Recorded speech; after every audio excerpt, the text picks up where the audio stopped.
Good morning student. Online tutorial Hindi class lecture 49 में standard 7th के बच्चों का स्वागत है। बच्चों, आपने समर वेकेशन से पहले हिंदी लिटरेचर में अंकुश पाठ्य पुस्तक का 3 चैप्टर पढ़ा था।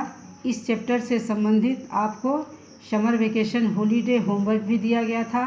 उम्मीद है आप सबों ने अपना होमवर्क अच्छी तरह कंप्लीट किया होगा। बच्चों, आज आप लेक्चर 49 में हिंदी लिटरेचर में अपनी पाठ्य पुस्तक अंकुश का चैप्टर 4 चेतक कविता पढ़ेंगे। इस कविता के कवि श्याम नारायण पांडे हैं। सबसे पहले बच्चों हम इस कविता के कवि के बारे में जानेंगे। आप यहाँ ध्यान देंगे। कवि का परिचय श्याम नारायण पांडे, उनका 1907 से लेकर 1991 तक, यानी 1907 में उनका जन्म हुआ और 1991 में उनकी मृत्यु हुई। श्याम नारायण पांडे वीर रस के सुविख्यात हिंदी कवि थे। अपनी ओजस्वी वाणी के कारण उन्होंने कवि सम्मेलनों में अत्यधिक लोक प्रसिद्धि प्राप्त की। पांडे जी ने 4 उत्कृष्ट महाकाव्यों की रचना की, जिनमें हल्दी घाटी सर्वाधिक लोकप्रिय तथा जौहर विशेष चर्चित रहे हैं। इनकी कृतियों का स्वर अत्यंत प्रभावशाली था। बच्चों, वीर रस यानी कविता में किसी की वीरता का जो वर्णन किया जाता है उसको हम वीर रस बोलते हैं। यहाँ आपने देख रहे हैं हल्दी घाटी, जो उनकी सर्वाधिक लोकप्रिय हल्दी घाटी का नाम आपने सुना होगा।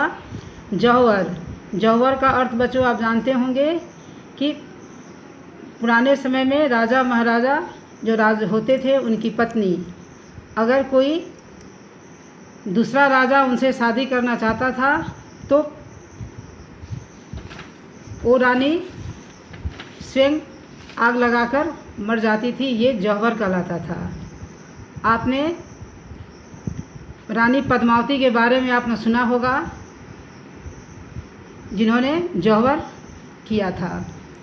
ये इनकी सर्वाधिक लोकप्रिय कविता रही हैं। इनकी कृतियों का स्वर अत्यंत प्रभावशाली था।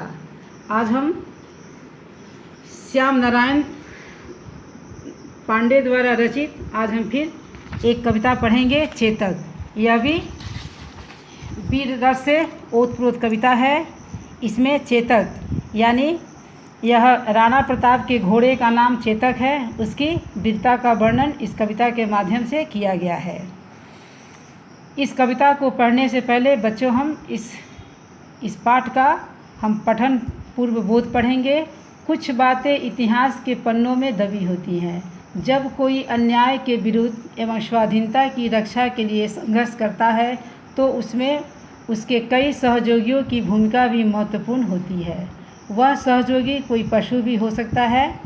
महाराणा प्रताप का घोड़ा चेतक ऐसा ही एक सहयोगी था, जिसने जीते जी अपने स्वामी की आन बान शान पर आँच तक न आने दी। राम रावण युद्ध में बांदरों का सहयोग उसका एक अन्य उदाहरण है। बच्चों तो आपने रामायण सुना होगा, पढ़ा होगा। उसमें आपने राम रावण युद्ध में बांदरों की सेना, जिसमें आप हनुमान का जिक्र आप सुने होंगे, जिन्होंने अपनी वीरता से राम को सहयोग दिया और उन्होंने हनुमान की सहायता से वह लंका पर आक्रमण कर उन्होंने माता सीता को छुड़ाया था।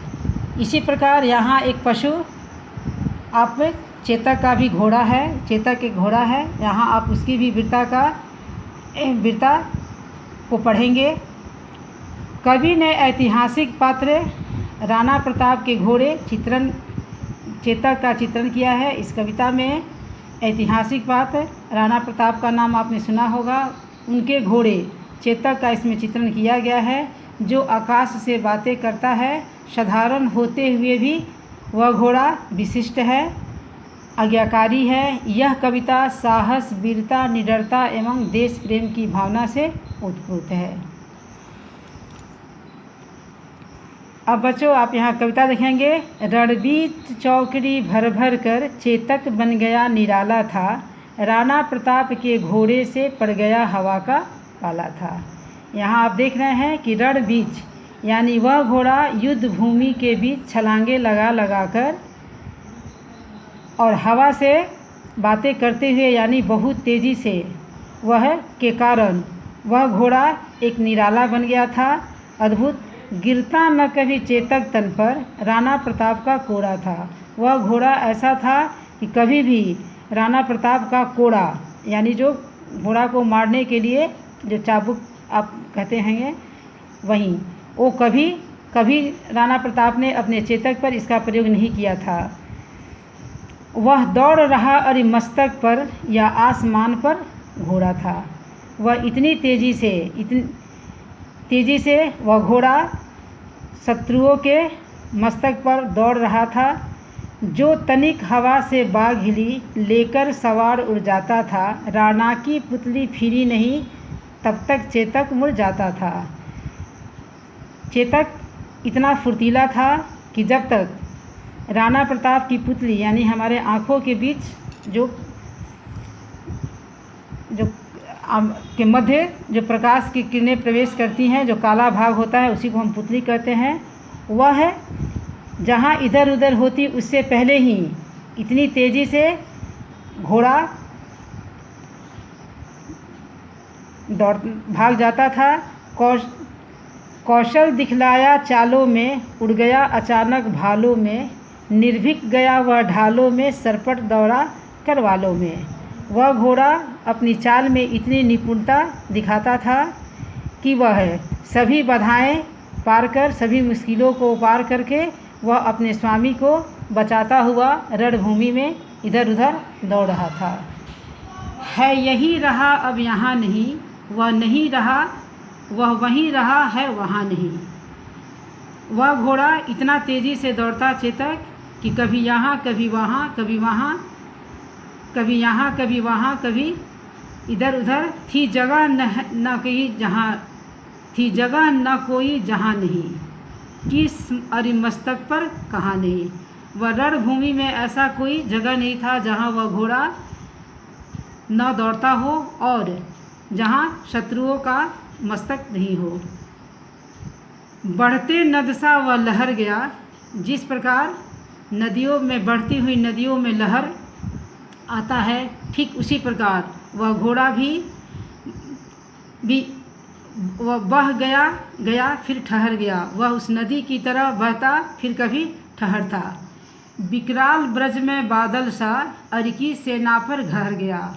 वह शत्रुओं की सेना पर भयंकर डरावना बिजली के चमक के समान वह शत्रुओं पर घर जाता था। भाला गिर गया गिरा निशंग, है टाप से खन गया अंग। उस घोड़े की टाप को सुनकर शत्रुओं का